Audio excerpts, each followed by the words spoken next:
Hey, what's up, guys? Happy Friday. This is gonna be this will be messier than usual.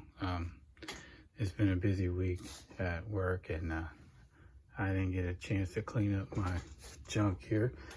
Funny thing, I'd say about a month and a half ago, I ordered some cheap ESCs on eBay, and I ordered 10.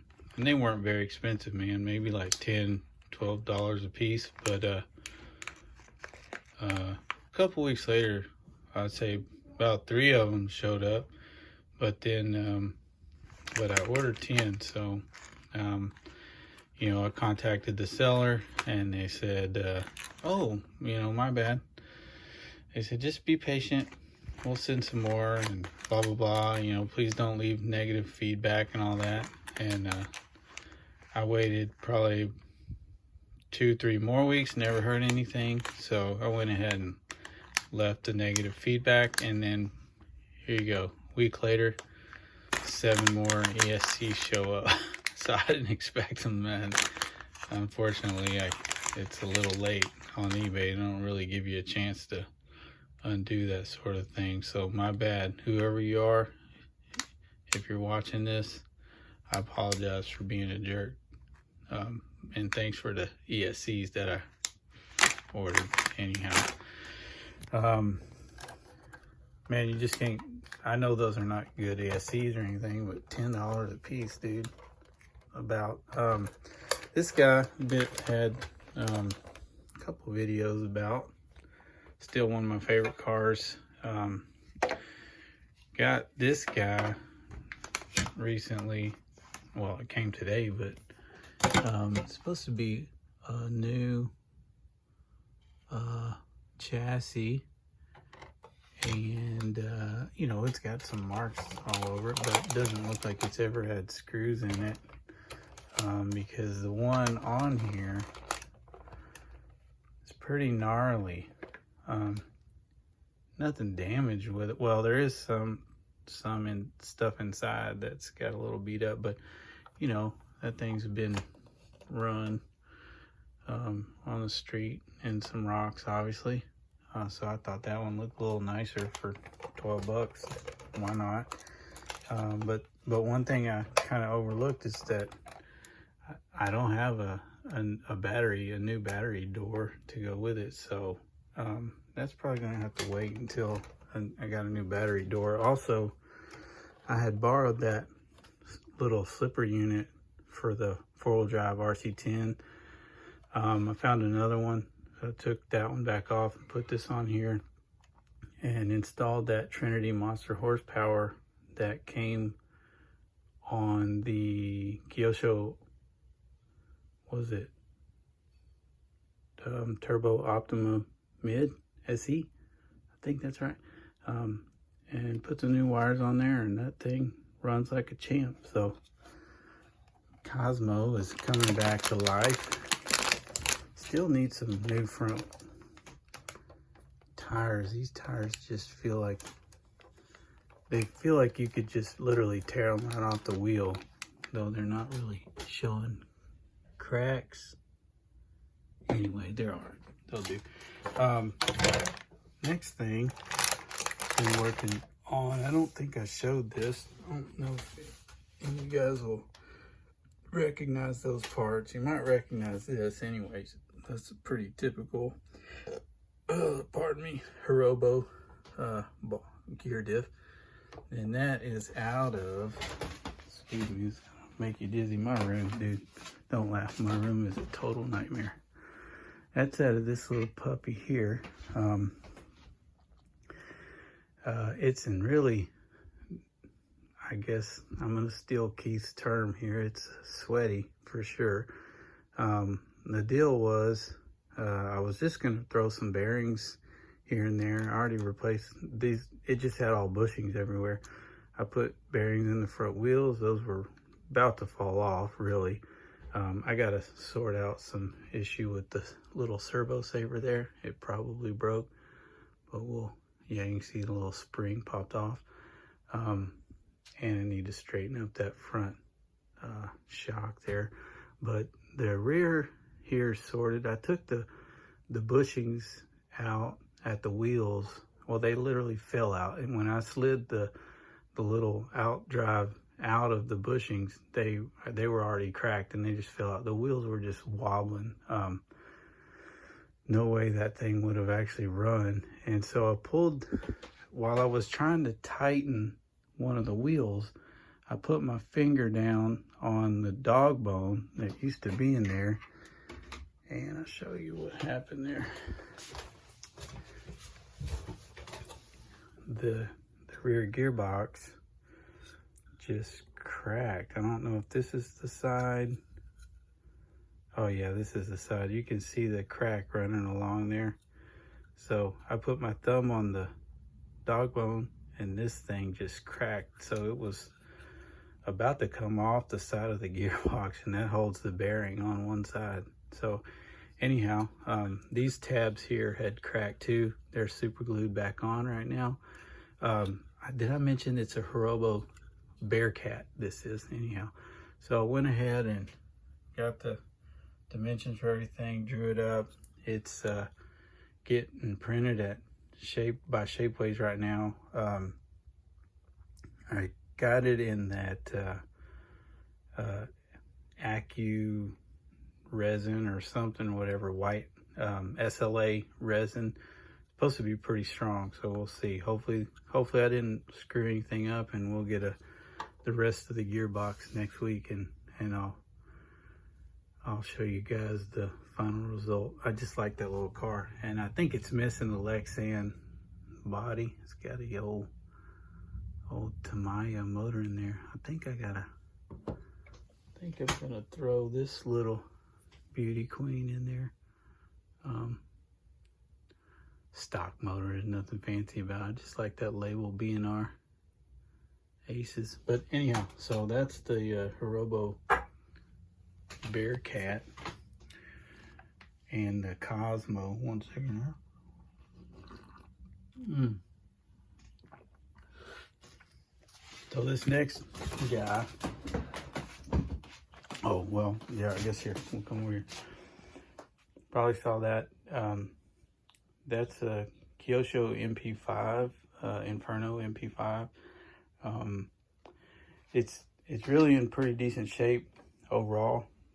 The car itself is, but I believe the engine is seized. That's a Pico 21. I need to get into it and see if it's like seized up from just having nitro in it after a run back in '95 or whenever these came out, or if it's actually something serious. Again, the car looks to be in pretty good shape. These little X's on these tires, they'll just peel right off. They're kind of all dry rotten. So, but yeah, anyways, we'll see that one again. I need to get inside that engine and see if it's worth saving. Now, the cool thing about that one is that car, it came with a starter box. I haven't even unwrapped it yet, but we're gonna need that there for what I'm about to show you, which is that guy right there. I won't get into it tonight. I'm still debating whether or not I'm gonna put this thing together. That's the plan, been the plan all along, but man, looking at this guy here, pardon me, I'm gonna get the bottom of the lid off. Sorry about that. This sucker is just 100%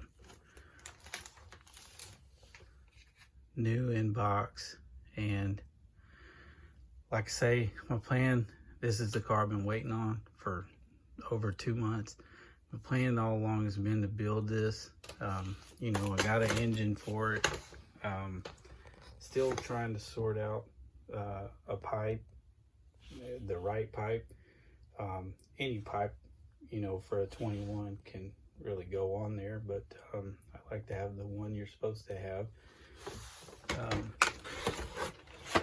But yeah, we'll see, man. We'll see. I'm interested in knowing what you guys have to say about whether I should, you know, I'd love some opinions on whether or not I should build this thing. I guess I've built some stuff in the past that probably shocked a few people. This might be my worst offense, I guess, if you will. I certainly would be gentle with it if we decided to run it. But then again, man, I don't know.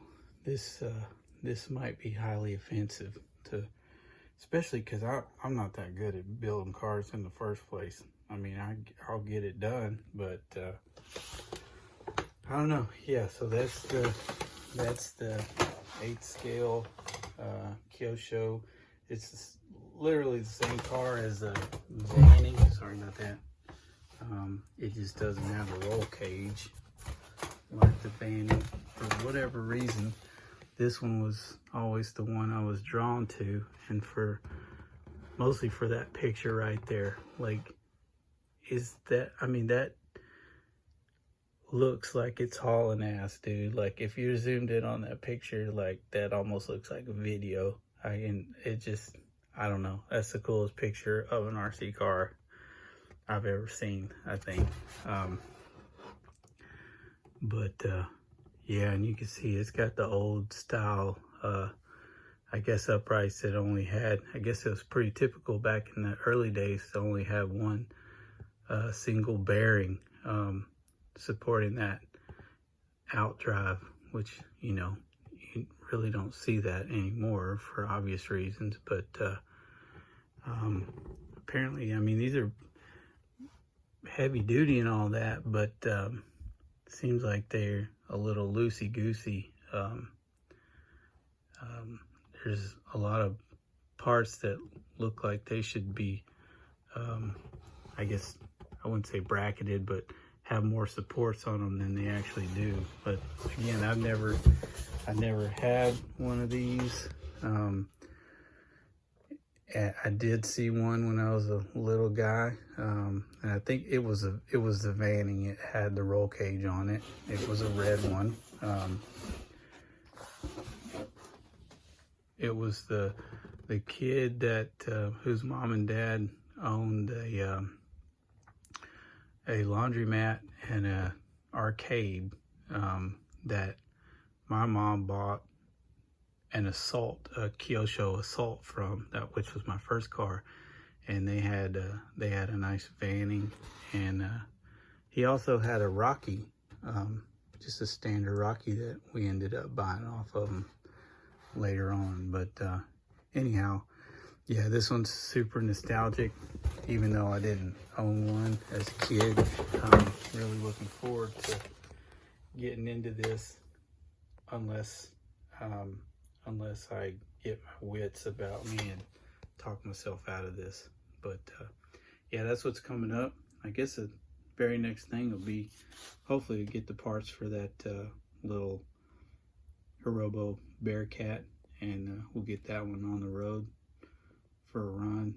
And I guess one way or another you'll be seeing this thing again. If I do build it, I wouldn't try to make one of my normal videos, which is just me rambling. I'd probably just record footage of the build and, I don't know, put that up separately. I don't know how much of that is stuff anybody would want to see. There's already a bunch of good restoration videos, one in particular of a Vanning where a guy bought like 2 or 3 Vannings and made one good one out of it. And I mean, in that video you'll see everything there is to see on these cars, and probably more than I would be able to show you. But anyhow, we'll see how it goes. You guys enjoy your weekend, and we'll talk again soon. All right, y'all take care.